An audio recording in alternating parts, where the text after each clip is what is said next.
ये कहानी लेखक की अपनी भावनाओं के द्वारा लिखी गई है। इस कहानी को सुनकर आप अपना मनोरंजन कर सकते हैं। इस कहानी में दर्शाए गए पात्र, उत्पादन और घटनाएं सभी काल्पनिक है। कहानी किसी भी व्यक्ति की भावनाओं, प्रथाओं और परंपराओं का अपमान नहीं करती है। ये कहानी पूरी तरह से काल्पनिक है।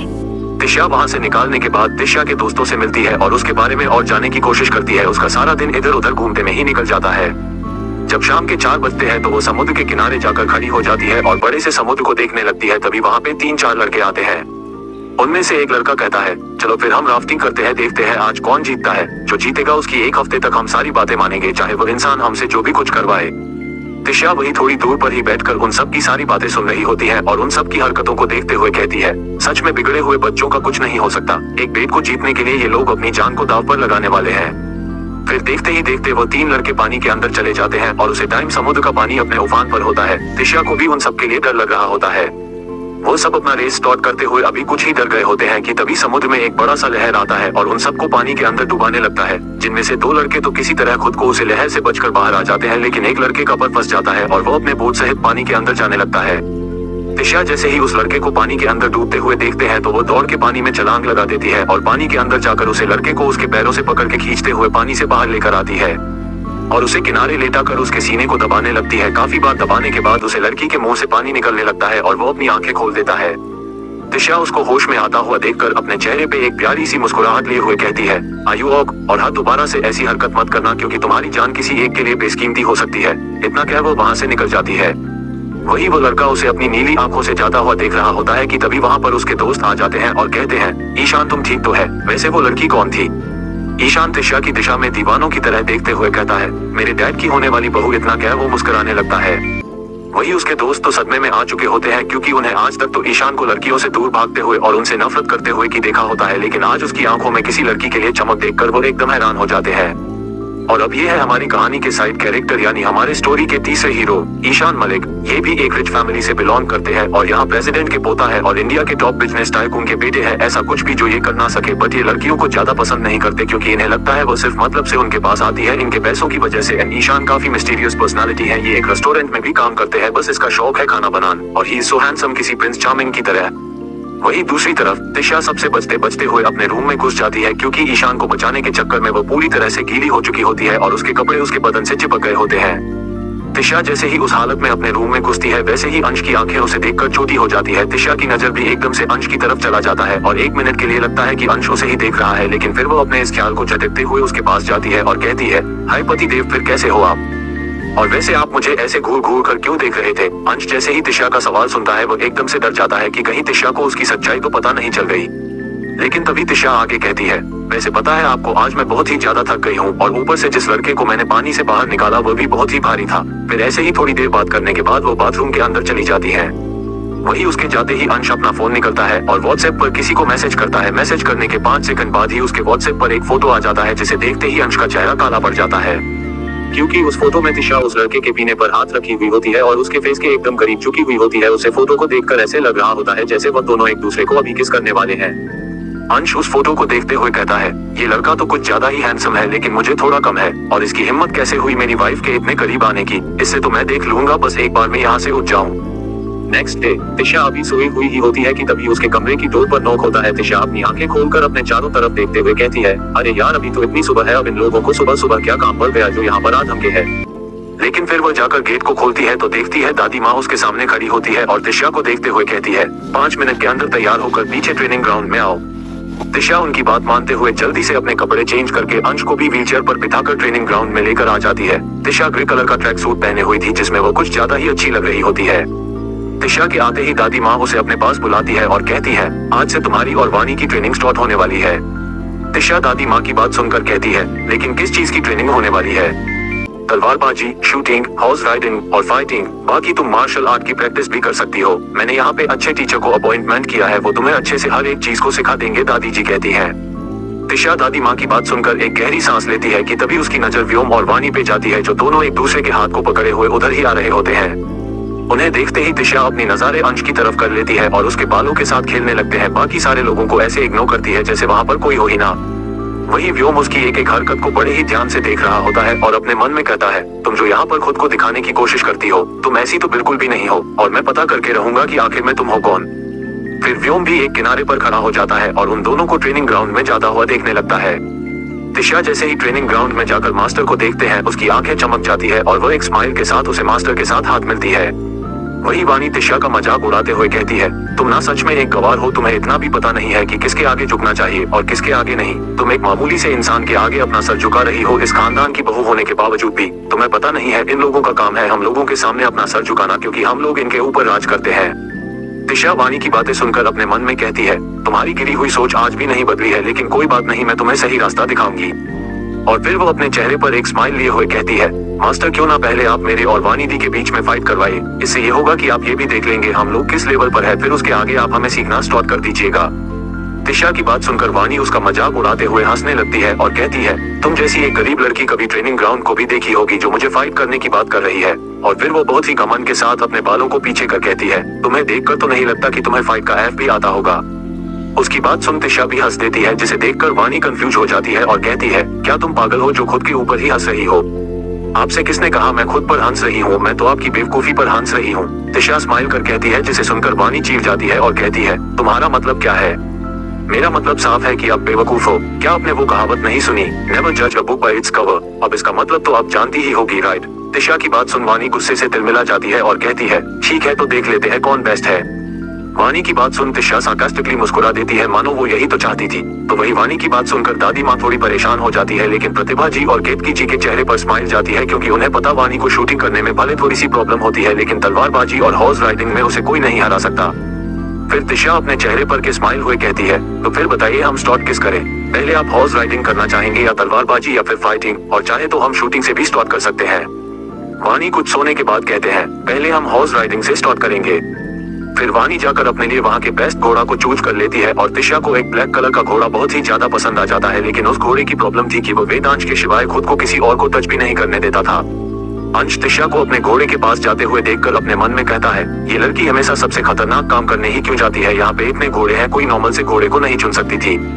लेकिन हैरानी तब होते हैं उन लोगों को जब तिशा आराम से उस घोड़े के साथ ट्रेनिंग बैकग्राउंड के अंदर आ जाती है। वानी की तो से आंखें लाल हो जाते हैं और वो अपने मन में कहती है, तुम्हें बहुत शौक है ना सेंटर ऑफ अट्रैक्शन बनने का, देखो आज मैं तुम्हारे इस सॉन्ग को पूरी तरीके से कैसे बर्बाद करती हूँ। फिर 1, 2, 3 के काउंटिंग के बाद उनकी रेस स्टार्ट हो जाती है। वानी तिशा से बहुत आगे निकल रही होती है, लेकिन बनी आराम से अपने घोड़े पर बैठकर मजे लिए हुए जा रही होती है। उसे देखकर ऐसा लग रहा होता है जैसे उसे जीतने की पड़ी ना हो। वानी का जहाँ 2 राउंड कंप्लीट होता है, वही तिशा का 1 हुआ होता है। वानी 30वां राउंड लगाते हुए कहती है, मुझसे हारने के लिए तैयार हो जाओ। तिशा उसकी बात सुनकर स्माइल करती है और कहती है, ये तो वक्त बताएगा कौन हार रहा है। इतना कहने के साथ वो लड़की के सर पर हाथ फिराती है और कहती है, अब हमारे इज्जत का सवाल है, इसलिए अब हम हार नहीं सकते, इसलिए बेटे चालू हो जाओ। उसके इतना कहते ही वहाँ घोड़ा फुल स्पीड से दौड़ना स्टार्ट कर देता है। कुछ ही देर में वहाँ पर हर जगह धूल ही धूल हो जाता है और थोड़ी ही देर में तिशा अपना 4 राउंड कंप्लीट करके खड़ी होती है और वानी अभी 3रा ही कंप्लीट कर रही होती है। तिशा अपने घोड़े से उतरते हुए कहती है, इस कुमार सी लड़की ने तो आपको एक ही बार में हरा दिया, अब दोबारा हारने के लिए तैयार हो जाओ, क्योंकि अब मैं तुम पर कोई भी रहम नहीं दिखाने वाली हूँ। उसके बाद वो दोनों शूटिंग के लिए जाते हैं। वानी को सबसे पहले 7.2 रैंक मिलता है और उसका हाईएस्ट पॉइंट 9.3 होता है। वो अपनी शूटिंग कंप्लीट करने के बाद शान से तिशा के सामने आकर खड़ी हो जाती है। दादी माँ तिशा को देखते हुए कहती है, तुम ज्यादा टेंशन मत लेना, ये कोई रियल फाइट नहीं है। ये ट्रेनिंग तो हम तुम लोगों से बस इसलिए करवा रहे हैं ताकि फ्यूचर में दुश्मनों से तुम लोग अपनी रक्षा कर सको। तिशा उनकी बात सुनकर कुछ नहीं रहती है, बस एक स्माइल करती है और गन को उठाकर उसमें बुलेट भरना स्टार्ट कर देती है। वो 5 सेकंड के अंदर ही उसे गन को लोड कर लेती है और फिर वो अपना निशान लगाकर सामने शूट करती है। उसको सबसे पहले तो 2 रैंक मिलता है, जिसे देखकर वानी खुद को हंसने से नहीं रोक पाती है। लेकिन जैसे जैसे वो आगे शूट करती जाती है, वैसे वैसे उसके रैंक बढ़ते जाते हैं। लास्ट में उसको 10.10 मिलता है और जब वो लोग ध्यान से शूटिंग स्पॉट पर देखते हैं तो वहाँ पर एक दिल बना हुआ होता है। व्योम तिशा के एक एक मूव को बड़े ही अच्छे तरीके से नोटिस कर रहा होता है। तिशा को हॉट का शॉप बनाते हुए देखकर उसे वानी की याद आ जाती है और वो अपने मन में कहता है, ये वानी नहीं हो सकती। वही अभी भी सारे लोग हैरान होकर तिशा को ही देख रहे होते हैं। वही शौर्य तो तिशा को आकर पीछे से गले ही लगा लेता है और कहता है, प्लीज क्या आप मुझे भी ऐसा मैजिक करना सिखा सकती हो ताकि मैं अपनी गर्लफ्रेंड को इम्प्रेस कर सकूं। फिर तिशा और वानी का तलवारबाजी स्टार्ट होता है। उसमें भी तिशा उसे बड़े ही आसानी से हरा देती है और हारने के बाद कहती है, अब आगे मुझे आपसे कंपटीशन नहीं करना है, क्योंकि आप तो बहुत ही को रैंक के हो, इसलिए मुझे आपसे बात करके मजा नहीं आ रहा है। अगर कोई यहाँ हाई रैंक का हो तो मुझे जाकर फाइट कर सकता है ताकि मुझे भी थोड़ा मजा आए। उसकी बात सुनकर व्योम उस मास्टर को अपने आंखों से इशारा करते हुए उसके पास भेज देता है, लेकिन तिशा अपना थोड़ा सा फोर्स उसे करते हुए उसे भी आराम से हरा देती है। व्योम जैसे जैसे तिशा को तलवारबाजी करते हुए देखता है वैसे ही उसको वानी की एक बात याद आती है। फ्लैशबैक, वानी और व्योम एक बार ऐसे ही ट्रेनिंग ग्राउंड में बैठे हुए होते हैं और वानी व्योम को तलवारबाजी की प्रैक्टिस करते हुए देखकर कहती है, पता है व्योम, मेरे पास ना एक खास तरह की साइकोटिक्स पावर है। अगर मैं किसी भी चीज को एक बार ध्यान से देख लेती हूँ ना तो उसे मैं अपने आप ही सीख जाती हूँ। व्योम उसकी बात सुनकर हंसने लगता है और कहता है, तुम्हें क्या मैं पागल दिखाई देता हूँ जो ऐसी बातों पर मैं विश्वास कर लूंगा। वानी उसकी बात सुनकर गुस्सा हो जाती है और कहती है, तुम्हें पता है ना, पापा ने मुझे कभी भी घर से बाहर नहीं निकलने दिया है और मैंने कभी अपने हाथों में तलवार भी नहीं पकड़ा है। व्योम उसकी बात सुनकर अपना सर हाँ में हिला देता है और कहता है, हाँ ये बात तो सही है, लेकिन तुम करना क्या चाहती हो अब?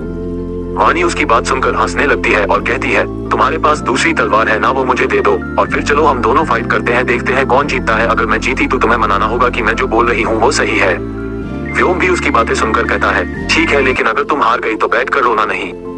फिर वो दोनों फाइट करना स्टार्ट कर देते हैं। व्योम जो मूव कर रहा होता है वानी भी उसे मूव को तुरंत कॉपी कर ले रही होती है। दोनों में से कोई नहीं जीतता है और दोनों थक कर बैठ जाते हैं। फिर वानी व्योम से कहती है, देखा मैं सच बोल रही थी, मैं ना कोई भी स्क्रीलर्स बस देखकर सीख सकती हूँ और शायद इसी वजह से डैड मुझे सबसे छुपा कर रखते हैं। प्रेजेंट टाइम, व्योम तिशा को देखकर कहता है, मुझे अब अपना सारा ध्यान तुम्हारे ऊपर ही लगाना होगा और पता करना पड़ेगा तुम हो कौन और क्या रिश्ता है तुम्हारा वानी से। वही दादी माँ तिशा से बहुत ही ज्यादा इम्प्रेस हो गई होती है अब तक और वह अपनी जगह से उठते हुए कहती है, अरे वाह, तुम्हें तो सब कुछ आता है। मुझे तो लगता है अब तुम्हें ही शौर्य और वानी को ट्रेनिंग देना चाहिए, क्योंकि तुम तो मेरे रखे हुए मास्टर से भी ज्यादा बेस्ट हो। व्योम भी तिशा के पास आकर खड़ा हो जाता है और कहता है, हाँ दादी बिल्कुल सही कह रही है, तुम्हें ही इन लोगों को ट्रेनिंग देना चाहिए। तिशा व्योम की बात सुनकर मुस्कुराते भी कहती है, लेकिन मुझे तो लगता है आज ज्यादा बेस्ट हो, इसलिए आपको इन लोगों को ट्रेनिंग देना चाहिए। वैसे मैंने सुना है आप फाइटिंग में बेस्ट हो, तो क्यों ना आप एक बार मेरे साथ फाइट करो ताकि मैं भी कुछ सीख सकूं आपसे। व्योम तिशा की बातें सुनकर अपने मन में कहता है, तुमसे फाइट तो मैं जरूर करूंगा, मैं भी अब देखना चाहता हूँ क्या क्या चीज है जो तुमको वानी जैसी बनती है। तुम्हारी हर एक आदत सिमिलर कैसे हो सकती है। और फिर वह अपने चेहरे पर एक स्माइल लिए हुए कहता है, ओके देन, जैसी तुम्हारी मर्जी, I am always ready for competitions. इतना कह वो हल्का सा वार्म अप करता है और वही तिशा भी अपनी पोजीशन लेकर खड़ी हो जाती है। और फिर सबके देखते ही देखते हैं तिशा और व्योम की फाइट स्टार्ट कर चुके होते हैं। दोनों की मूव एक्स्ट्राऑर्डिनरी थे। तिशा पहले तो हैरान हुई पर फिर अपनी आंखों में शैतानी चमक लाते हुए व्योम से फाइट करने लगती है। हर सेकंड उनके मूव में और ज्यादा फास्ट होते जा रहे थे। व्योम ने कभी नहीं सोचा था कि एक लड़की उसे इतनी अच्छी टक्कर दे सकती है, क्योंकि उसने मिलिट्री ट्रेनिंग भी ली हुई होती है और एक बार स्पेशल 6 मंथ की ट्रेनिंग लेने वहां गया भी था। काफी सारे सोल्जर उसके आगे टिक नहीं पाते थे, जबकि वह उस समय सिर्फ 20 साल का लड़का था। व्योम को तो सब जानते ही थे कि वो कितना अच्छा फाइटर है, लेकिन तिशा को सब मुंह फाड़े देख रहे थे। उन लोगों ने ये बिल्कुल एक्सपेक्ट नहीं किया था कि तिशा व्योम जैसे फाइटर को भी हरा सकती है। अंश भी शॉक थी, तिशा के फाइट को ही देख रहा था। वानी तो इतनी ज्यादा शॉक हो गई थी कि उसका बैलेंस ही बिगड़ जाता है और वो नीचे गिर जाती है। तिशा व्योम के पेट में पंच मारती है और फ्लाइंग किक से उसकी गर्दन पर वार करती है, जिससे व्योम थोड़ा सा झुक जाता है और जैसे ही वापस खड़ा होने लगता है, लेकिन तिशा आकांक्षा ने बैक फ्लिप लेकर फिर से उस पर वार किया, जिससे वह जमीन पर गिरने का होता है। लेकिन वह जिस वक्त ही दूसरी तरफ मुड़कर तिशा का भी स्पेल पकड़ लेता है, जिससे वह भी गिरते गिरते बचती है। लेकिन दोनों में से कोई भी इस फाइट को जितना नहीं है। व्योम यहाँ नीचे बैठकर लंबी लंबी सांस लेने लगता है और तिशा भी साइड होकर लंबी लंबी सांस लगने लगती है कि तभी दादी माँ उसके पास आकर कहती है, इसमें कोई शक नहीं है कि तुम सच में बहुत ही टैलेंटेड हो। थैंक यू, दादी माँ स्माइल कर कहती है और फिर जमीन पर पड़ी वानी की हेल्प के लिए अपना हाथ आगे करती है, तो वानी उसे झटक देती है और फिर खुद उठकर गुस्से से तिशा को देखकर कहती है, आज तक मुझे किसी ने नहीं हराया और ना ही आज तक मुझे कभी इतनी एम्बैरेसमेंट फील हुआ है। तुमने ये सब कुछ जानबूझकर किया है ना। अभी वो इतना बोलती ही है कि तभी तिशा उसकी कान के पास जाकर धीरे से कहती है, ओहा, लगता है आज तक तुम्हें मेरे जैसा कोई नहीं मिला। ओहा, मिलता भी कैसे, गॉड ने मुझ जैसा दूसरा बनाया भी तो नहीं। एंड बाय द वे, खुद को इतना स्मार्ट समझना बेवकूफी होती है। मैसेज व्योम वानी सिंह राजावत, इसलिए दूसरों को धमकाना छोड़ो और खुद को इम्प्रूव करो। तुम्हें तो मैं छोड़ूंगी नहीं, गुस्से से तिल मिलाते हुए वानी कहती है। तिशा की बातें तो किसी ने भी नहीं सुना होता है, लेकिन वानी का चिल्लाना सब कोई सुन लेता है। उसको ऐसे चिल्लाता देख तिशा एक तिरछी स्माइल कर देती है। तभी दादी माँ वानी को डांटते हुए कहती है, वो तो बस तुम्हें उठना में मदद कर रही थी, लेकिन तुम हो कि उसी के ऊपर चिल्ला रही हो। ऐसे बच्चों जैसा बिहेव करना बंद करो, बड़ी हो तो बड़ी की तरह करो। तिशा दादी माँ के पास जाते हुए कहती है, कोई बात नहीं दादी माँ, हम गुस्सा मत होइए, ठीक है। और हाँ, अब तो मुझे ये ट्रेनिंग करने की जरूरत नहीं है ना। वो क्या है ना दादी माँ, मुझे ना सुबह सुबह उठना बिल्कुल भी पसंद नहीं है। उसकी इतनी प्यारी प्यारी बातें सुनकर दादी माँ के चेहरे पर स्माइल आ जाती है और वो अंश उसको देखते हुए कहता है, अभी कुछ वक्त पहले यह एक क्रूएल डेविल्स की तरह फाइट कर रही थी, अब कैसे एक स्वीट से एंजल में बदल गई है। मुझे तो पता ही नहीं था मेरी वाइफ इतनी टैलेंटेड भी है। वैसे कुछ भी कहो, मेरी वाइफ सबसे यूनिक है। लड़ते वक्त उसकी तकनीक कितने ज्यादा फास्ट थे और वो कितनी ज्यादा हॉट भी लग रही थी। लेकिन मुझे इस व्योम की नज़ारे बिल्कुल भी अच्छी नहीं लगी। उसकी हिम्मत कैसे हुई मेरी वाइफ को उन नजरों से देखने की। मुझे यहाँ तक पता है इसके दिमाग में तिशा को लेकर कुछ ना कुछ तो चल रहा है और मुझे जल्द से पता करना होगा। थोड़ी देर बाद तिशा अपने रूम में आते ही खुशी के मारे डांस करने लगती है और कहती है, हाय कितना अच्छा लगा ना उसके फेस पर डिसअपॉइंटमेंट वाले लुक को देखकर। वो खुशी खुशी में ये भी भूल चुकी होती है कि उसके अलावा भी उसे रूम में कोई है और वो कोई और नहीं अंशी होता है और तिशा को पागलों की तरह नाचते हुए देख रहा होता है। तिशा की नजर भी जैसे ही उसके ऊपर पड़ती है तो वह वैसे ही नाचते हुए उसके पास आती है और उसके चिक्स पे किश करते हुए कहती है, आज मैं बहुत ज्यादा खुश हूँ, इसलिए मेरी तरफ से ये तुम्हारे लिए रिवॉर्ड है। इतना कहते हुए वो इसके दूसरे चिक्स पे भी अपने होठों को रख देती है। अंश के चिक्स पे जैसे ही तिशा के सॉफ्ट से लिप्स टच होते हैं उसकी आंखें बंद हो जाती है और उसके कान लाल हो जाते हैं और वह अपने मन में कहता है, अगर किसी को किश करना ही था तो लिप्स पे करना चाहिए था ना। वही जैसे ही तिशा की नजर दीवार खड़ी पे जाती है वो एकदम अंश के कानों के पास ही चीख देती है और कहती है, हे भगवान मैं अपने इसके पहले दिन ही लेट कैसे हो सकती हूँ। वही बेचारे अंश का कान हो सून पड़ चुका होता है। उसके चीखने से वो तिशा को देखते हुए कहता है, अगर भाई ने मना नहीं किया होता तो मैं अभी तुम्हारे बाल सोच लेता, तुम्हारी हिम्मत कैसे हुई मेरे कान के पास चीखने की। वही तिशा उसके मन के बातों से अनजान कपड़े खोलकर सारे कपड़े इधर उधर करने लगती है और फिर जल्दी से उसके सामने की अपने ऊपर की टॉप को नहीं निकाल देती है। उसके ऐसा करते ही अंश ब्लड करने लगता है और कहता है, अरे पागल लड़की, बाथरूम में जाके कपड़े चेंज कर लेती और अगर यहाँ पर करना ही था तो कम से कम दरवाजा तो बंद देती। अंश का आधा ध्यान गेट की तरफ होता है तो आधा तिशा की तरफ। तिशा ब्लॉक ब्रा में बहुत ही ज्यादा खूबसूरत लग रही होती है जिसकी वजह से अंश उसके ऊपर से अपनी नजरें नहीं हटा पा रहा होता है। तिशा जल्दी उसके सामने ही तैयार हो जाती है और फिर जल्दी से अपने बैग को उठाकर रूम से निकलते हुए अंश के पास जाती है और फिर से उसके बालों को बिगड़ते हुए कहती है, देखो ये बिल्कुल मत सोचना कि तुम्हारी वाइफ बहुत गंदी है इसलिए नहा कर नहीं जा रही है। मैं नहा कर ही जाती लेकिन कॉलेज के लिए पहले दिन ही लेट हो जाते इसलिए ऐसे ही जाना पड़ रहा है। अब मैं चलती हूँ। इतना कहते ही उसके गाल पे किश करते हुए बाहर चली जाती है। वही व्योम गेट खुले होने की वजह से तिशा को किश करते हुए देख लेता है और वो गुस्से से वहां से चला जाता है। वही अंश तिशा के बारे में सोचते हुए कहता है, क्या ये मुझे अपनी स्वीटनेस से मार देना चाहती है? हाँ ये इतनी क्यूट क्यों है? लेकिन फिर जैसे ही उसकी नजर अपने कमरे में फैले चीजों पे पड़ती है वो अपना सर पकड़ लेता है और कहता है, मैं तो तुम्हारे साथ इस फैले हुए कमरे में भी रह सकता हूँ लेकिन भाई तो इसकी हरकतों पर इसका उल्टा लटका देंगे। हे भगवान अब कैसे गुजारा होगा मेरा इन दोनों के साथ। वरीड। वही दूसरी तरफ तिशा भागते हुए जा रही थी और खुद से ही बड़बड़ाते हुए कह रही थी, ओ गॉड उस गधे से फाइट करने एक्साइटमेंट में आज लेट हो गई। उफ हमेशा मेरे साथ ही ऐसा क्यों होता है। वो खुद में ही बड़बड़ाए भागे जा रही थी तभी वो किसी से टकरा जाती है और नीचे गिर जाती है। हाँ बस इसी की कमी थी जो अब पूरी हो गई, देखकर भी नहीं चला जाता तुझसे। वो खुद पर ही गुस्सा करते हुए कहती है। तभी उसकी नजर सामने उस लड़की पर जाती है जिससे वो टकराई थी। वो उसकी हेल्प करते हुए कहती है, hey are you okay? I am sorry वो मेरा ध्यान नहीं था, वो मैं जल्दी में थी। नो इट्स ओके मैं भी जल्दी में थी तो ध्यान नहीं दिया, वो लड़की कहती है। वैसे तुम न्यू हो? तिशा उसको देखते हुए कहती है। तो वो लड़की भी हंसते हुए कहती है, हाँ आज मेरा फर्स्ट डे है, मैं स्कॉलरशिप स्टूडेंट हूँ और मेरा नाम काव्या है। और तुम? सेम आज मेरा भी फर्स्ट डे है और मैं भी एक स्कॉलरशिप स्टूडेंट हूँ और मेरा नाम तिशा है। तिशा स्माइल कर कहती है, सो लेट्स फ्रेंड्स। काव्या अपना हाथ तिशा की तरफ बढ़ाते हुए कहती है। तिशा कुछ देर उसके हाथ को देखती है फिर कहती है, well I don't believe in friendship but सुबह सुबह किसी को ना नहीं कहते, so yes I can be your friend. इतना कह तिशा काव्या से हाथ मिला लेती है। ओके देन हम हमेशा अच्छे दोस्त रहेंगे, काव्या स्माइल कर कहती है तो तिशा भी उसकी हाँ में हाँ मिला देती है। वो दोनों बातें कर ही रही थी तभी कोई उनके पास से दौड़ते हुए कहता है, वाओ वो देखो एंट्रेंस पे कितनी महंगी कार है। तभी उस ब्लैक लैम्बोर्गिनी का दरवाजा खुलता है और उसके अंदर से एक बहुत ही हैंडसम सा लड़का बाहर निकलता है जिसे देखने के लिए सारी लड़कियां एकदम लाइन से खड़ी हो जाती है। सारी लड़कियां उसे लड़के को देखकर आहा भर रही होती है और सब उसे अपना बनाने की सपने देख रही होती है लेकिन वो लड़का बिना किसी की तरफ ध्यान दिए आराम से अपने पैकेट में हाथ डाले एटीट्यूड के साथ अंदर आने लगता है और सारी लड़कियां पागलों की तरह उसे देखकर स्माइल कर रही होती है। तिशा एक नजर उसे लड़की को देखते हैं और फिर उन लड़कियों को देखते हुए वहां से चली जाती है। क्लासरूम में टीचर आते हैं और कहते हैं, हेलो स्टूडेंट अभी मैं आप लोग का क्लास नहीं लूंगी, अभी आपके सीनियर्स आकर आपसे बातें करेंगे एंड डोंट पैनिक, वो रैगिंग नहीं करेंगे, ये कॉलेज रूल के खिलाफ है, वो सिर्फ नॉर्मल बातें करेंगे। ये बोलकर टीचर तो चली जाती है लेकिन सारे स्टूडेंट घबराने लगते हैं कि ना जाने क्या होगा लेकिन तिशा आराम से अपनी जगह पे बैठी रहती है। काव्या मुंह बनते हुए कहती है, तिशा तुम्हें क्या लगता है क्या होगा? मुझे तो बहुत डर लग रहा है। तिशा उसकी बात सुनकर कहती है, तुम डर क्यों रही है? अगर वो कुछ करेंगे तो हम कंप्लेन कर देंगे और वैसे भी लोग भी हमारी तरह इंसान ही होंगे तो डर किस बात का। काव्या तुझे ये सबसे डर नहीं लगता है? अगर हम कंप्लेन करेंगे तो सीनियर कभी हमारा जीना आराम ना कर दे। तभी कुछ लड़कों का झुंड क्लास में घुसता है और फिर एंट्री होती हमारे हीरो ईशान की। वो अपने दोस्तों के साथ अंदर आता अपने फोन में कुछ कर रहा था। तिशा जैसे ही ईशान और उसके दोस्तों को देखती है उसके मुंह से अपने आप ही निकल जाता है, ये तीनों गधे यहाँ पर क्या कर रहे हैं? काव्या तिशा की बात सुनकर उसकी तरफ देखने लगती है और कहती है, तुम क्या इनमें से किसी को जानती हो? तिशा कुछ कहती उससे पहले ही सामने से आती आवाज से उन दोनों का ध्यान सामने की तरफ चला जाता है। सो जूनियर्स, वेलकम टू कॉलेज। तो हम आप सबके सीनियर्स हैं, हम आपसे बातें करने आए हैं और आपका वेलकम करने भी। तो पहले आप सबका वेलकम कार्ड जो हम लोगों ने आपके लिए बनाया है, सीनियर से एक लड़की सभी जूनियर को कार्ड देती है। सारे स्टूडेंट्स कार्ड खोल कर देखे हैं।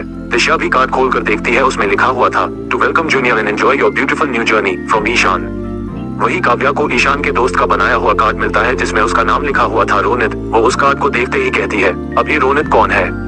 दिशा उसे ऐसा लुक देती है जैसे कह रही हो, मुझे क्या पता, अगर तुम्हें पता लग जाए तो मुझे भी बता देना। तो आप लोग अपना इंट्रोडक्शन देना शुरू करो। चलो फ्रंट बेंच से शुरू करते हैं।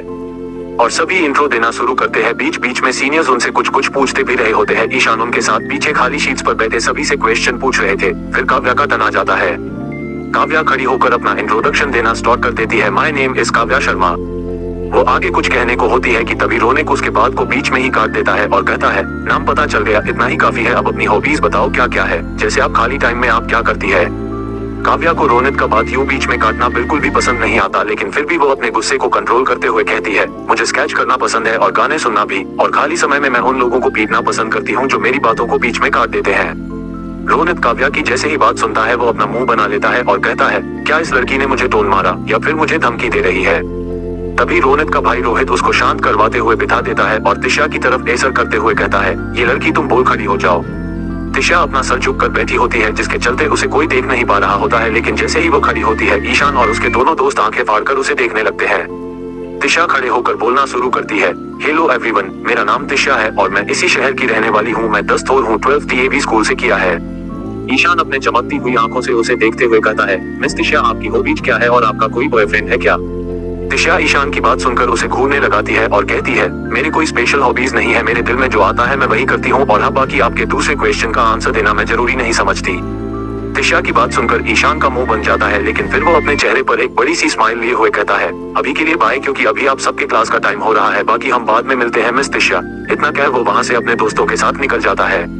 वही काव्या दिशा को देखते हुए कहती है, अरे वो कितना हैंडसम था, मुझे तो लग रहा है मुझे उससे पहली नजर का प्यार हो गया, लेकिन उसकी नसों को देखकर लग रहा है उसे तुझे प्यार हो गया है। काव्या की बात सुनकर दिशा उसे घूरने लगती है और कहती है, मुझे लड़कों में कोई इंटरेस्ट नहीं है, तो उसे आराम से रख सकती है।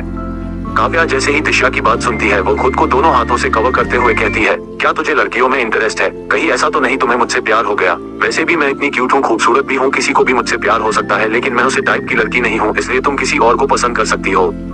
दिशा थोड़े गुस्से से उसके सर पे मरते हुए कहती है, अपने दिमाग के घोड़े चलाना बंद करो, मेरा कहने का मतलब वो नहीं था, मुझे लड़के ही पसंद है, बस मुझे उनकी हरकतें पसंद नहीं है, मैं ये बताने की कोशिश कर रही थी। काव्या लंबी सांस लेते हुए कहती है, थैंक गॉड ऐसा है, नहीं तो मुझे तो लगा था मैं गई। अब कॉलेज से निकलते ही दिशा को याद आता है कि इस शरीर की मालकिन अपने कॉलेज के खर्चे के लिए जॉब भी करती है, इसलिए वो बिना वक्त गया हुआ है इस कैफे के अंदर चली जाती है जहाँ पर वो काम करती है। दिशा उस कैफे के अंदर जैसे ही जाती है वैसे ही एक लड़की आकर उसे गले लगा लेती है और लगभग चिल्लाते हुए कहती है, दिशा तुम कहाँ गायब हो गई थी? तुम्हें पता है मैं तुम्हारे लिए कितना ज्यादा परेशान हो गई थी, थैंक गॉड तुम सही सलामत हो और वापस आ गई। दिशा उस लड़की की बात सुनकर एक स्माइल पास करती है और अपने दिमाग पर जोर डालते हुए उसे लड़की का नाम याद करने लगती है और फिर कहती है, आशी मैं ठीक हूँ, चलो अंदर चलते हैं, नहीं तो बॉस गुस्सा हो जाएंगे। आशी फिर दिशा को चेंजिंग रूम दिखाकर उसे चेंज करके किचन में आने के लिए बोल देती है। दिशा जैसे ही चेंज करके वहाँ जाता है तो उसे एक डिश बनाने के लिए बोल दिया जाता है। वानी जो कभी किचन का मुंह भी नहीं देखी होती है, उसे आज इतनी बड़े बर्तन में डिश बनाने के लिए बोल दिया गया था जिसके चलते उसका सर ही घूमने लगता है, लेकिन फिर वह कैसे भी हिम्मत करके उसे बड़े से कड़ाह में तेल डाल देती है और फिर जैसे ही उसमें हरी मिर्च डालने की बारी आती है वह डाल तो देती है, लेकिन जैसे जैसे वो आवाज कर रहा होता है वह वैसे वैसे डर के मारे कूदने लगती है। वही कोई किचन के दरवाजे पर खड़ा होकर उसकी इन प्यारी हरकतों को देख रहा होता है और उसे दिशा की हरकतों पर बहुत तेज हंसी आ रही होती है, लेकिन फिर वो अपने हंसी को कंट्रोल करते हुए चेहरे पर सीरियस एक्सप्रेशन लिए हुए अंदर आता है और दिशा को साइड करके खुद उस डिश को तैयार करने लगता है और कहता है, अगर तुम्हें कुछ बनाने आता ही नहीं है तो फिर तुमने यहाँ पे जॉब ही क्यों की? दिशा पहले तो वहाँ पे उस इंसान को देखकर शॉक होती है, लेकिन जैसे ही वो उसकी बात सुनती है वो अपनी नजर इधर उधर करते हुए कहती है, किसने कहा मुझे कि मुझे कुछ बनाने नहीं आता? वो तो बस आज मेरा मूड नहीं है। और एक मिनट, तुम यहाँ पे क्या कर रहे हो मिस्टर सीनियर? इतना कहकर वो ईशान को घूरने लगती है। जी हाँ, ये कोई और नहीं, हम वे ईशान बाबू ही होते हैं। ईशान दिशा की बात सुनकर स्माइल करते हुए कहता है, मैं यहाँ में जॉब करता हूँ, वैसे मुझे नहीं पता था, जिसे मैं इतनी शिद्दत से ढूंढ रहा हूँ तो मुझे मेरे ही पास मिलेगी। 2 दिन पहले मैंने यहाँ पर ज्वाइन किया है, वैसे अच्छा है ना, अब हम दोनों हर जगह साथ साथ रहेंगे। दिशा उसकी बात को सुनकर बिना भाव के कहती है, जो लड़का कॉलेज में लैम्बोर्गिनी से आता है वो यहाँ पे इस छोटी से कैफे में काम करता है, ऐसे कैसे हो सकते हैं? ईशान दिशा की बातों का जवाब देते हुए कहता है, जैसे तुम बिना टैलेंट का यहाँ पर कम कर सकती हो वैसे ही मैं यहाँ पे काम करना हूँ क्योंकि मुझे खाना बनाना पसंद है। तिशा ईशान की बात पे मुंह बनाते हुए कहती है, तुम इतनी ज्यादा अमीर हो, तुम चाहो तो एक 5 स्टार होटल खोल सकते हो और फिर चाहे जितना मन करे वहाँ पर उतना खाना बना सकते हो, फिर यहाँ पर क्या कर रहे हो? ईशान, बिल्कुल सही कहा तुमने, मेरे पास बहुत पैसे हैं और मैं चाहूँ तो यहाँ पर एक क्या शॉप 5 स्टार होटल खड़ा कर सकता हूँ, लेकिन वहाँ पे सिर्फ वो लोग ही आ सकते हैं जिनके पास खर्च करने के लिए बहुत सारे पैसे होंगे, लेकिन वो नहीं आ पाएंगे जो महीने की 8,000 कमाते हैं। और मैं खाना पैसे कमाने के नहीं बनता हूँ, मैं खाना इसलिए बनाता हूँ क्योंकि मुझे वो नाम से लोगों को मेरे हाथ का खाना खाते हुए देखना चाहता हूँ, और ये नाम से लोग 5 स्टार होटल में कभी नहीं जा सकते हैं। ईशान की बात सुनकर तिशा मुस्कुराते हुए कहती है, तुम ऐसे पहले इंसान हो जिसकी मेंटालिटी मुझे अच्छी लगी है, तुम्हारा नजरिया बहुत अच्छा है, आशा करती हूँ हमेशा ऐसे ही रहोगे।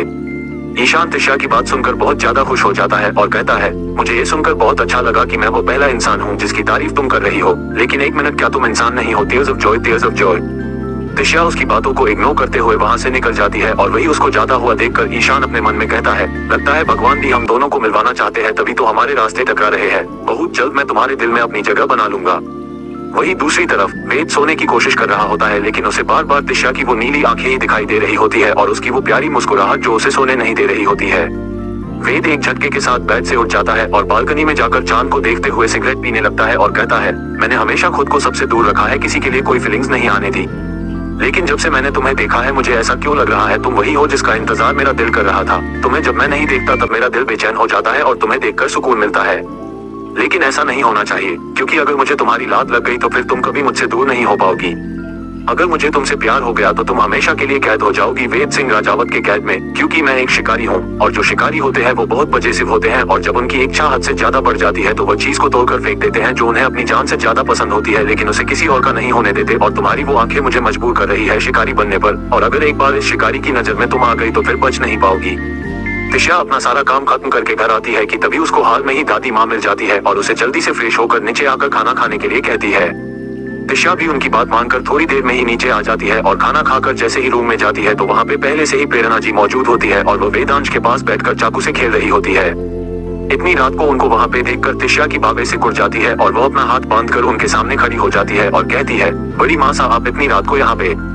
वो तिशा को देखकर आराम से खड़ी होती है और कहती है, मैंने तुमसे पहले ही कहा था तुम यहाँ पे वेदांश की बीवी बनकर रह सकती हो, तुम्हें जो खाना हो खा सकती हो और जितने पैसे उड़ाना है उड़ा सकती हो, लेकिन कभी भी मेरे और मेरे बेटे के खिलाफ खड़ी नहीं हो सकती। मैंने तुम्हें यहाँ पर एक कठपुतली बनाने के लिए खरीदा है, ना कि यहाँ आकर मेरे बेटे के रास्ते में खड़े होने के लिए।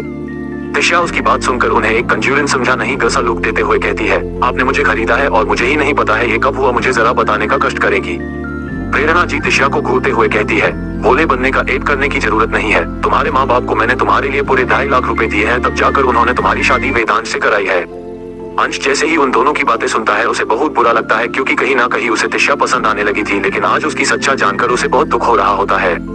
तभी एक बार फिर तिशा की आवाज आती है जो कह रही होती है, पहली बात, जिसे आपने मुझे खरीदा है वो मेरे माँ बाप नहीं है, इसलिए उनका कोई हक नहीं है मेरे ऊपर कि वो मुझे किसी को बेच सके या उनसे कोई मुझे खरीद सके। और दूसरी बात, मैं कोई चीज नहीं हूँ जिसे आप इतनी आसानी से खरीद सकती हैं, इसलिए आपकी और मिस्टर और मिसेज मेहरा के बीच जो भी डील हुई है यह आप लोग ही जाने, क्योंकि इस बारे में मैं कुछ भी नहीं जानती। और रही बात इस शादी की, तो ये शादी मैंने खुद की मर्जी से किया है और अब लीगली मैं वेदांश तिशा सिंह राजावत हूँ, तो तमीज से बात करिए मुझे, और मुझे आप उंगली के इशारों पर नचाएगी यह तो आप भूल ही जाइए। प्रेरणा जी तिशा की बात सुनकर जोर जोर से हंसने लगती है और कहती है, करना तो तुम्हें वही पड़ेगा जो मैं चाहूंगी, चाहे अपनी मर्जी से करो या फिर जबरदस्ती। यह कहते हुए वो उस चाकू से अंश के हाथ पे कट लगा देती है, जिससे अंश के हाथ से खून निकलने लगता है। और तिशा जैसे ही अंश के पास जाने की कोशिश करती है वैसे ही प्रेरणा जी उसे रोकते हुए कहती हैं, नाना बेटा ऐसी गलती नहीं करना, अभी तो बस मैंने एक छोटा सा कट लगता है, क्या पता तुम्हारे बचाने के चक्कर में इसका गला ही उतर जाए।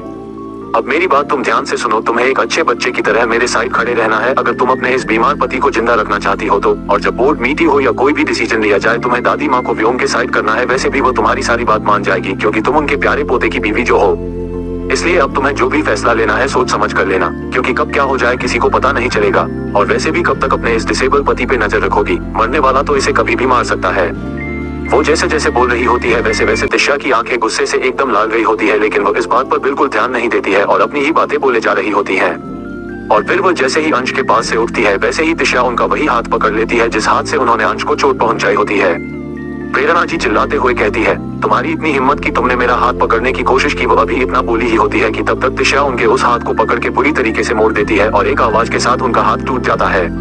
वो चिल्लाते हुए अपना हाथ पकड़ लेती है और पीछे को हो जाती है, लेकिन तिशा उनकी तरफ अपने कदम बढ़ाने लगती है और कहती है, पता है आपको मैं एक अच्छी बहू की तरह रहना चाहती हूँ, लेकिन आप लोग हैं जब देखो आ जाते हैं उंगली करने के लिए। मैंने पहले कहा था ना, आपसे मुझे बुरा नहीं बना, प्लीज मुझे पूरा बनने पर मजबूर मत करिए, लेकिन आप है कि सुनते ही नहीं है, इसलिए आपके साथ अभी जो कुछ भी हुआ ना, इसकी जिम्मेदार आप खुद है। और हाँ, आइंदा मुझे डरने से पहले 10 बार सोच लीजिएगा, क्योंकि आग हूँ मैं, और मुझे जो भी खेलने की हिम्मत करेगा ना, उसे भस्म करने के लिए आए हूँ। इतना बोलकर वो अपने रूम का गेट थोड़ा सा खोल देती है ताकि उनकी आवाज बाहर जा सके। वही दिशा की इस हरकत से अंश की आंखें लगभग बाहर आने को होती है, और फिर वो अपनी आंखों में झूठे आंसू लाकर चिल्लाते हुए कहती है, बड़ी माँ सा, मैंने कहा था ना आराम से आइए, लेकिन आपने तो मेरी बातों पर ध्यान ही नहीं दिया। अब लग गई ना आपको, देखिए कितनी चोट लग गई है आपको, ये खाने के साथ हुआ। उनको धक्का मार के जमीन पर गिरा देती है। वही उसके चिल्लाने की आवाज सुनकर वानी व्योम का रूम, जो उसके रूम के बगल में ही होता है, वो तुरंत बाहर आ जाते हैं। और व्योम जैसे ही अपनी मॉम को फर्श पे गिरा हुआ देखा है, दौड़कर वो उनको उठना है और कहता है, मॉम आप नीचे कैसे गिरी? प्रेरणा जी कुछ कहती उससे पहले ही दिशा उनके और व्योम के बीच में खड़ी हो जाती है और कहती है, व्योम जी ये क्या बिना मतलब के सवाल करने बैठ गए हो? आप दिख नहीं रहा माँ को चोट लगी है, आप ऐसा करो डॉक्टर को कॉल करके बुलाओ, तब तक मैं मासा को चेक करती हूँ। व्योम दिशा की बात सुनकर हैरान हो जाता है, लेकिन अपने चेहरे पर आए हुए एक्सप्रेशन को छुपाते भी कहता है, तुम चेक करती हो मतलब? दिशा उसकी बात पे हंसते हुए कहती है, आपको शायद पता ना हो, लेकिन वायु तो ऑल इन वन है, उसे सब कुछ आता है। मैं चेक करती हूँ, आप डॉक्टर को कॉल करो। सबका ध्यान इस वक्त प्रेरणा जी की तरफ होता है, इसलिए उसकी बातों पर कोई गौर नहीं करता है, लेकिन व्योम और अंश दिशा की बातों को ध्यान से सुन रहे होते हैं। अंश के मन में जहाँ दिशा को लेकर कई सारे सवाल आ चुके होते हैं, वहीं व्योम को एक झटका सा लगता है। वही प्रेरणा जी दिशा को इतना ड्रामा करते हुए देखकर शॉक में जा चुकी होती है, लेकिन जैसे ही वो सुनती है वो उन्हें चेक करने की बात कर रही है, वो डर से कहां पर जाती है, और जैसे ही कुछ कहने को होती है वैसे ही दिशा उनके दूसरे हाथ को पकड़कर दबा देता है और घूरकर उनकी आंखों में देखने लगती है, जिसके चलते वो एकदम से चुप पड़ जाती है। वही दिशा उनको बेड पे बैठा कर उनके हाथ को चेक करते हुए कहती है, अरे ज्यादा कुछ नहीं हुआ है, उनकी यह हड्डी बस थोड़ी सी मुड़ गई है, मैं ऐसा करती हूँ इसको अभी ठीक कर देता हूँ, और हाँ ऐसा थोड़ा सा दर्द होगा, आप बर्दाश्त तो कर लेगी ना? और फिर वो उनके कान के पास जाकर कहती है, एक सजेशन देती हूँ, गेम हमेशा अपने लेवल के खिलाड़ी के साथ खेलना चाहिए। अगर खिलाड़ी तुमसे कमजोर हुआ तो खेलने का मजा नहीं आता, और अगर खिलाड़ी तुमसे अच्छा हो तो हर की कीमत बहुत बड़ी होती है, इतनी बड़ी कि जिंदगी भर कोई खेल खेलने के लायक नहीं रहोगी। सबके जाने के बाद दिशा मेडिकल किट लेकर अंश के पास आती है और उसके चोट को डेटॉल से साफ करते हुए उसे पर एक बैंडेज लगती है, और फिर उसके बालों में हाथ फेरते हुए कहती है, सॉरी मेरी वजह से तुम्हें चोट लग गई ना, लेकिन टेंशन मत लो, दोबारा मैं ऐसा होने नहीं दूंगी। अब से जो भी तुम्हें चोट पहुंचाने की कोशिश करेगा वो मेरा सबसे बड़ा दुश्मन होगा। इन लोगों ने एक बार तो मुझे मेरा सब कुछ छीन लिया है, लेकिन इस बार मैं इन्हें मेरे अपनों को चोट नहीं पहुंचने दूंगी। मैं इस बार तुम दोनों भाइयों की जिंदगी में तूफान बन के आई हूँ। तुम दोनों का खून एक है, लेकिन मैं आशा करती हूँ तुम दोनों अलग हो, क्योंकि तुम दोनों को ही मेरी पहचान नहीं है। मैं तुम्हें ऊंचाइयों तक पहुंचाने की ताकत रखती हूँ, तो उसे गहराइयों में दफनाने की नियत। अब चूज तुम्हें करना होगा कि तुम क्या चाहते हो, अपने भाई का साथ देकर उनके गुनाहों में शामिल होना चाहते हो, या फिर मेरा होकर रहना। फिर आगे हंसते हुए कहती है, लगता है मैं पागल हो गई हूँ, मैं तुमसे बात कैसे कर सकती हूँ जबकि मुझे अच्छे से पता है तुम मुझे सुन नहीं सकते। लेकिन कोई नहीं, तुम जैसे भी सिर्फ तुम ही हो इस लाइफ में, और मैं तुम्हें अपने अंतिम सांस तक प्रोटेक्ट करूंगी इन राक्षसों से, क्योंकि आज जो कुछ भी हुआ इतना तो पता चल गया, वो लोग तुम्हें मार देना चाहते हैं सिर्फ कंपनी और यहाँ के गद्दे के लिए। हो सकता है एक्सीडेंट के पीछे भी इन लोगों का ही हाथ हो। छोड़ो इस बारे में, मैं बाद में सोचती हूँ, अभी हम सो जाते हैं, क्योंकि कल सुबह मुझे उठकर कॉलेज में जाना है। इतना कहकर वो उसके माथे पर किश करती है और फिर उसके बगल में लेकर उसके दूसरे हाथ को हक करके सो जाती है। वही दूसरी तरफ प्रेरणा जी अपने टूटे हुए हाथ को पकड़कर बैठी हुई होती है। तभी वहाँ पे केतकी जी आती है और कहती है, क्या हुआ भाभी, आप किस सोच में खो गई है? नहीं ऐसा तो नहीं, उसे लड़की ने आपको भी फंसा दिया मेरी तरह। केतकी जी की बातें सुनकर प्रेरणा जी अपनी बड़ी बड़ी आंखों से उन्हें देखने लगते हैं। उनको खुद को ऐसे देखते हुए देखकर केतकी जी जोर जोर से हंसने लगते हैं और कहती है, मतलब मैं बिल्कुल सही गैस किया है, आप गई होगी दफन बैंक उसे लड़की को अपने जाने फंसाने, लेकिन उसने खुद आप पर झपट्टा मार दिया। कोई नहीं, मैं आपके दुख को समझ रही हूँ। प्रेरणा जी उसकी बात को सुनकर उन्हें घूर कर देखने लगती है और फिर कहती है, उसने तुम्हारे साथ इतना कुछ किया, लेकिन तुम उसके साथ कुछ करने के बजाय हंस रही हो। लेकिन मैं ऐसी नहीं हूँ, उसने जो मेरे साथ आज किया है उसका बदला तो मैं उसे लेकर रहूंगी। तभी वहाँ पे व्योम आ जाता है और कहता है, किस किस चीज का बदला लेने वाली है आप? प्रेरणा जी व्योम की बात सुनकर कहती है, मैं खुद से नहीं गिरी थी, उस गवार लड़की ने मुझे धोखा मार कर गिराया था और नाटक ऐसे कर रही थी जैसे उसे मेरी कितनी फिक्र है। मैं उसे इसलिए यहाँ पर लाया था कि वह हमारा साथ दे सके, लेकिन यहाँ पर आकर उसने तो अपना पूरा रंग ही बदल दिया। व्योम उनकी बात सुनकर कहता है, मॉम आप जो कहना चाहती हैं साफ साफ कहिए। प्रेरणा जी अपनी बात को समझाते हुए कहती है, मैं उस लड़की से 2 वीक पहले मिली थी तो वो एकदम वीक थी, इसलिए मैंने सोचा मैं कि शादी विधान से कराकर इसे अपने साइड कर सकती हूँ और मैं जैसा बोलेंगी वह ऐसा ही करेगी। और उसके बाप और उसके सौतेली माँ ने भी यही कहा कि आप जैसा ऑर्डर करेंगे वह वैसा ही करेंगी, क्योंकि वह उनके खिलाफ जाने की कभी हिम्मत नहीं कर सकती है। और मैंने उनकी बात सुनकर उसे लड़की पर नजर भी रखा था, तो मैंने देखा था वह बहुत ही ज्यादा कमजोर थी। वो तो बोलते समय भी कम थी, लेकिन ये लड़की तो बिल्कुल बदल गई है। इसे देखकर तो अब ऐसा लग रहा है जैसे शरीर तो इसका हो, लेकिन इसके अंदर आत्मा किसी और की आ गई हो। व्योम उसकी बात सुनकर कुछ सोचने लगता है और कहता है, आपको इस लड़की की टेंशन करने की जरूरत नहीं है, मैं इसे देख लूंगा, मुझे इसके साथ क्या करना है। आप बस अपने आप पर ध्यान दीजिए और जल्दी से ठीक हो जाए, बाकी मैं इसकी डिटेल में निकलवाता हूँ। वेदांश का रूम। तिशा के सो जाने के बाद अंश अपनी आंखें खोलता है और तिशा की तरफ मुड़कर उसके चेहरे पर आए हुए बालों को उसके कान के पीछे करता है और उसकी मासूम से चेहरे को देखते हुए कहता है, तुम दिन पे दिन मेरे लिए पहली क्यों बनती जा रही हो? मुझे अब ऐसा लग रहा है तुम तिशा हो ही नहीं। तुम व्योम से इतनी नफरत क्यों करती हो? क्या तुम मुझसे पहले से जानती थी? तिशा, तुम मुझे पूरी तरीके से कंफ्यूज कर रही हो। मुझे समझ में नहीं आ रहा है मैं तुम्हें किस नजर से देखूं, नफरत के या प्यार से।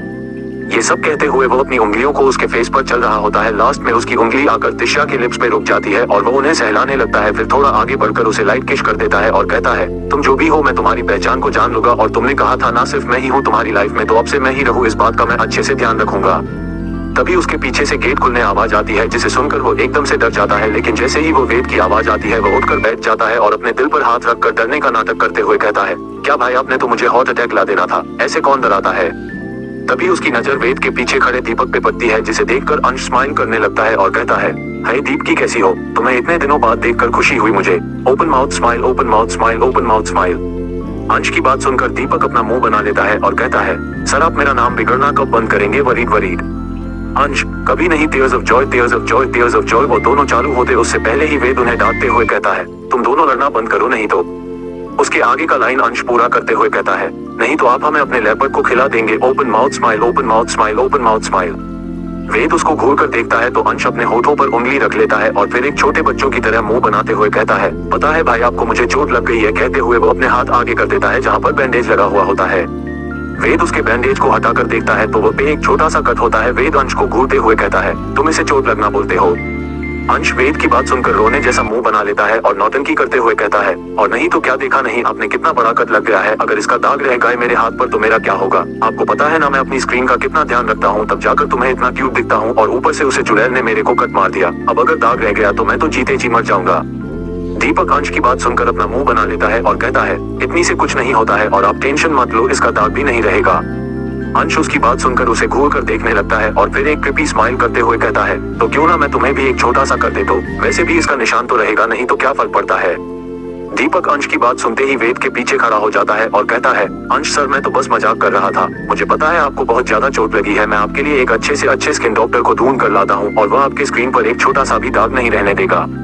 वेद उन दोनों की बातों से भाग चुका होता है, इसलिए वो उन्हें घूरते हुए अपने पैकेट से बंदूक निकाल लेता है जिसे देखते ही दोनों एक अच्छे बच्चे की तरह कोने में खड़े हो जाते हैं। दीपक एक कोने में खड़ा होकर तिशा की तरफ ही देख रहा होता है और उसे देखते हुए स्माइल कर रहा होता है। तभी वेद की नजर पड़ जाती है दीपक पर और वो दीपक को घूरते हुए कहता है, तुम अगर जिंदा रहना चाहते हो तो मेरी वाइफ को घूरना बंद करो। वेद की बात सुनते ही अंश भी अलर्ट मोड पर आ जाता है और दीपक को खा जाने वाली नजरों से देखने लगता है। दीपक जबरदस्ती का अपने होठों पर स्माइल आते हुए कहता है, सर मैं तो बस उन्हें अपनी बहन की नजर से देख रहा था, देखी सोते हुए कितनी प्यारी लग रही है, एक छोटी सी डॉल की तरह। वेद दीपक को अपनी गुस्से भरी नजरों से देखते हुए कहता है, तुम्हें किसने परमिशन दी कि तुम मुझे अपनी बहन की नजर से भी देख सकते हो? और अगर अब तुम जिंदा रहना चाहते हो 2 सेकंड के अंदर से यहाँ से गायब हो जाओ, नहीं तो फिर मैं तुम्हें ऐसा क्या करूंगा कि दुनिया वाले को भी पता नहीं चलेगा तुम कहाँ गायब हो गया।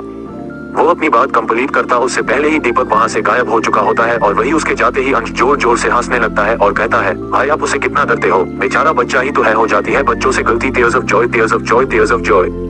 वेद अंश की बातों को इग्नोर करते हुए अपने शर्ट के बटन खोलने लगता है। अंश उसको ऐसा करता देख कहता है, ओ तो आज भाई का यहाँ पर सोने का विचार है, चलो अच्छा हम पहली बार तीनों साथ में सोएंगे, मजा आएगा। वेद अंश को देखते हुए कहता है, तुम छोटी छोटी बातों पर बच्चों की तरह खुश क्यों हो जाते हो, अब तो बड़े हो जाओ। अंश वेद के गले से लिपटते हुए कहता है, मुझे बड़ा नहीं होना है, क्योंकि एक बार मेरे भाई ने मुझसे कहा था कि मैं अपने बचपन को जिंदा रख सकता हूँ, क्योंकि उन्होंने मेरे वजह से अपने बचपन में ही मार दिया था, तो अब उन्होंने मेरे इतना बड़ा बलिदान दिया है तो जाहिर सी बात है मैं अपने बचपन को बचाकर तो रखूंगा ही ना।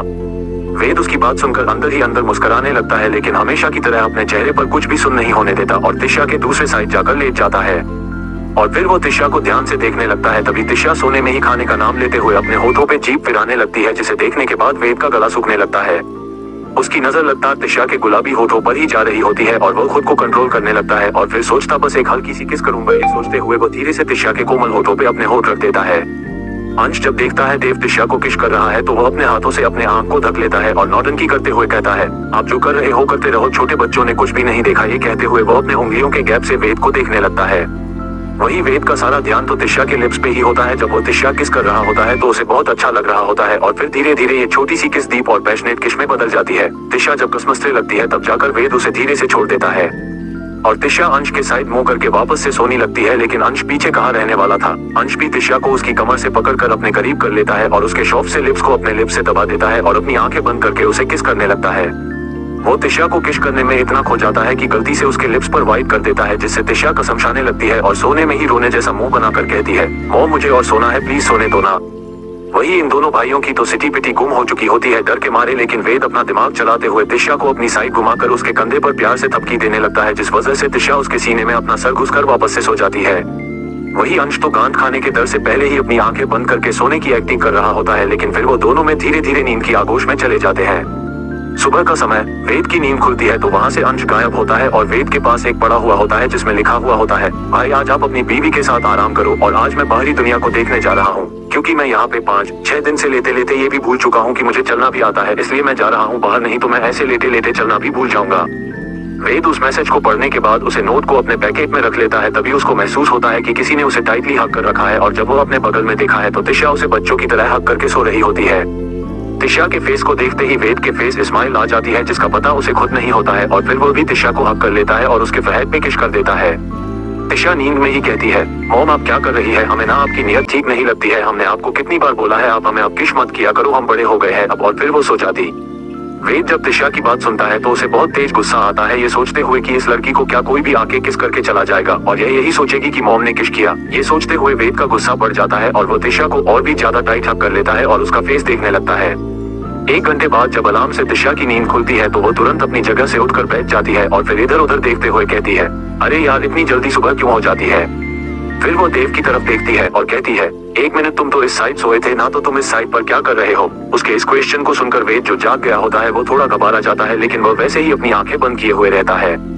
फिर तिशा खुद को ही डांटते हुए कहती है, लगता है मैं पागल हो गई हूँ, तुम भला अपने आप कैसे इस साइड पर आ सकते हो, मैं ही इस साइड पर आकर सो गई और तुम्हें दूसरे साइड कर दिया होगा। ये कहते हुए वो उसके माथे के किस करती है और कहती है, गुड मॉर्निंग पतिदेव, आज मैं तुमसे पहले जग गई।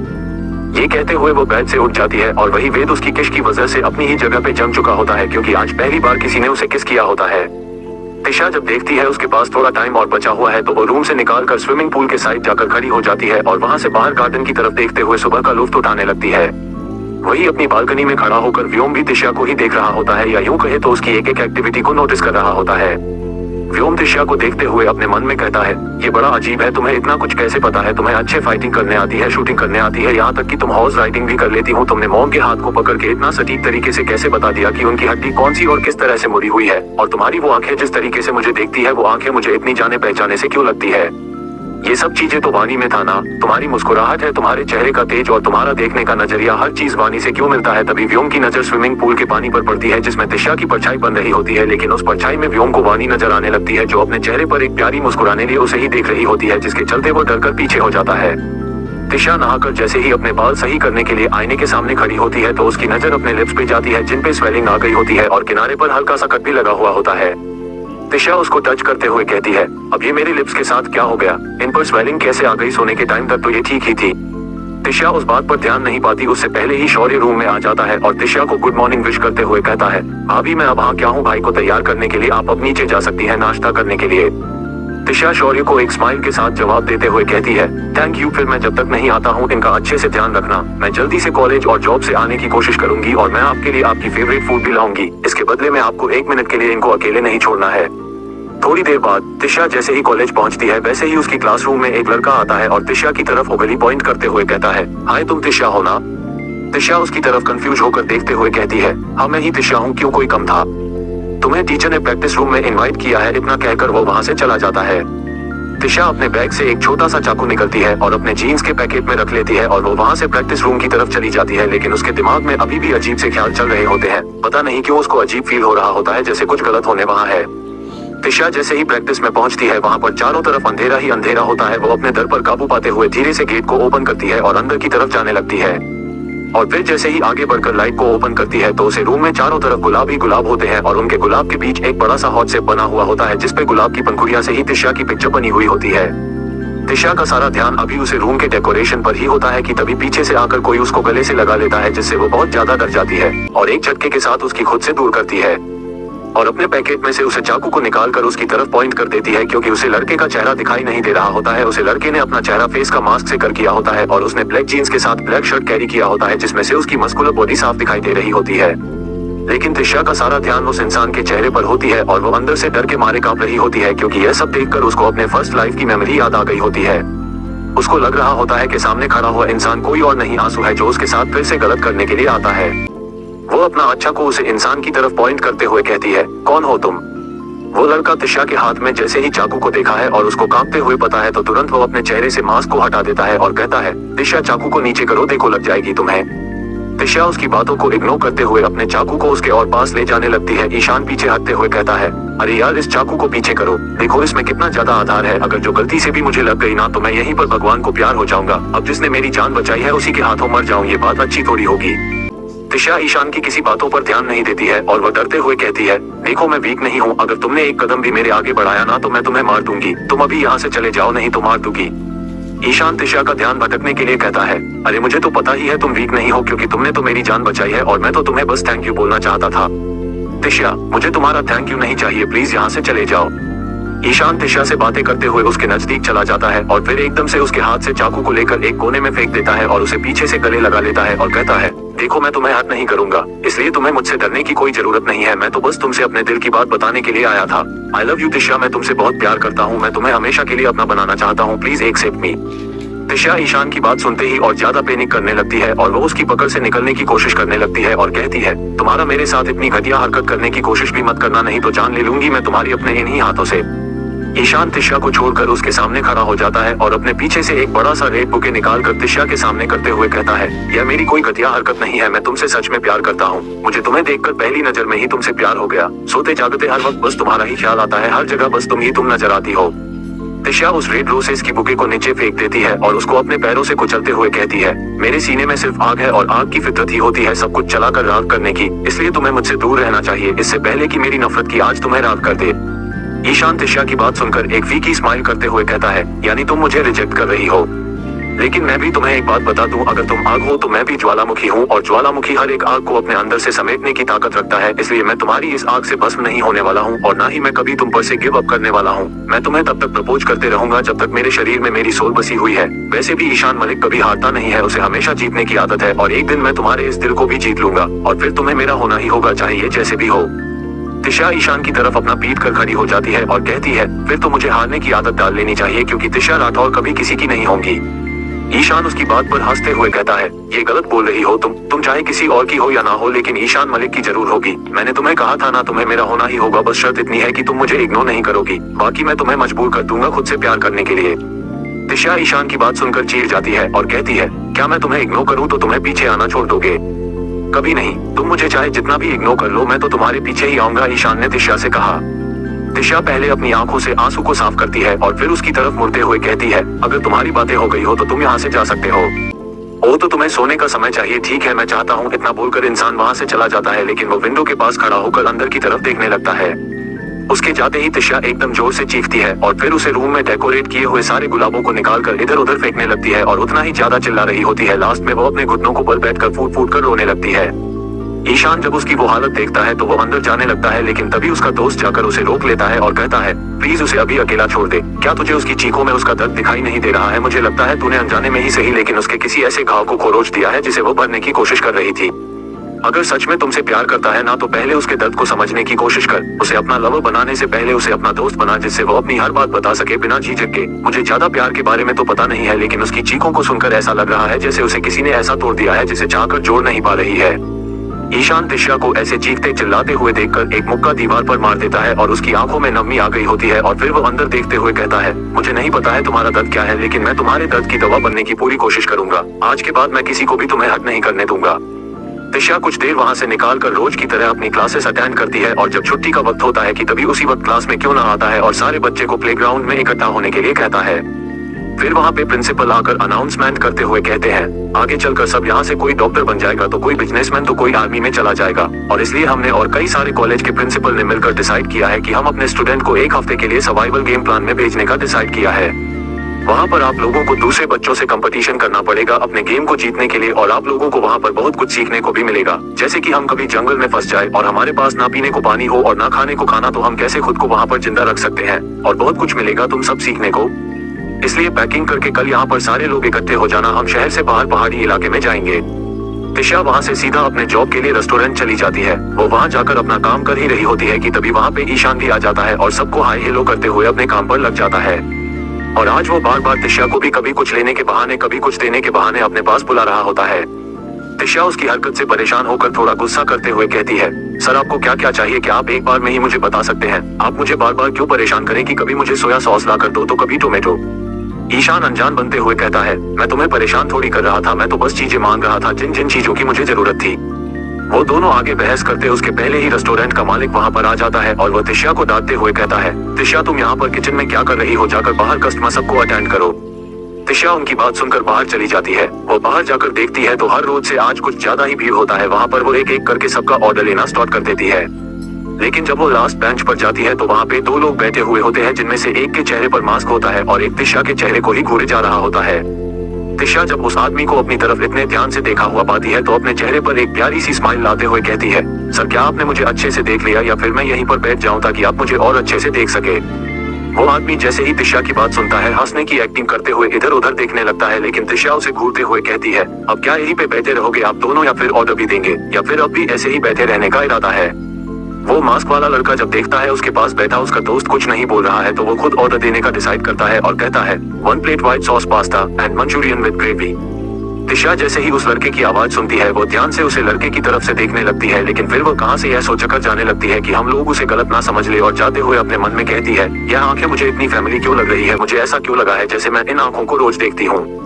वही वो मास्क वाला लड़का कोई और नहीं बल्कि हमारा अंश ही होता है और उसके बगल में बैठा हुआ आदमी कोई और नहीं दीपक था। अंश दीपक को धीरे से मारते हुए कहता है, करवा दी ना हमारी बेइज्जती, मैंने सोचा था मैं यहाँ पर आकर उसे पर अपना अच्छा इंप्रेशन से मांगा, लेकिन तुमने तो हमारी बेइज्जती ही करवा दी। दीपक अंश की बातें सुनकर उसे अजीब नजर से देखने लगता है और कहता है, सर आप भूल रहे हैं कि अपने अपने चेहरे पर मास्क पहने हुआ है, इसलिए वो आपको नहीं पहचानती है, तो इंप्रेशन जमकर आप करेंगे भी क्या। अंश उसकी बात सुनकर मुंह बना लेता है और कहता है, वैसे वो मुझे घूर घूर कर क्यों देख रही थी, कहीं उसने मुझे पहचान तो नहीं लिया ना मेरी इस प्यारी वॉइस के इस वजह से। वैसे भी मैं इतना परफेक्ट हूँ और वो रोज मुझे देखती है, तो क्या पता वो मुझे पहचान गई हो। दीपक अंश की बातें सुनकर इरिटेट हो जाता है और फिर वो उसे घूरते हुए कहता है, बॉस आप टेंशन मत लीजिए, उन्होंने आपको नहीं पहचाना, क्योंकि आज तक मैं आपकी कभी आवाज सुनी नहीं है, तो वो पहचानेंगी कैसे। तिशा कुछ देर में उन दोनों का ऑर्डर लाकर उन्हें दे देती है और वहीं पर खड़ा होकर अंश की तरफ देखने लगती है जैसे वो उसे पहचानने की कोशिश कर रही हो। जब दीपक देखता है तिशा वहीं पे खड़ी है तो वो तिशा को घूरने लगता है और फिर कहता है, मैं अगर आपने हमें देख लिया हो तो आप यहाँ से जा सकती है, वैसे भी आपको और लोगों का भी तो ऑर्डर लेना होगा, और अगर हमें कुछ चाहिए होगा तो हम आपको बुला लेंगे। उसकी बात सुनकर तिशा चेप जाती है और वहाँ से चली जाती है। उसके जाते ही अंश दीपक को गुस्से से घूरते हुए कहता है, तुम्हारी हिम्मत कैसे हुई मेरी वाइफ से इस तरह से बात करने की।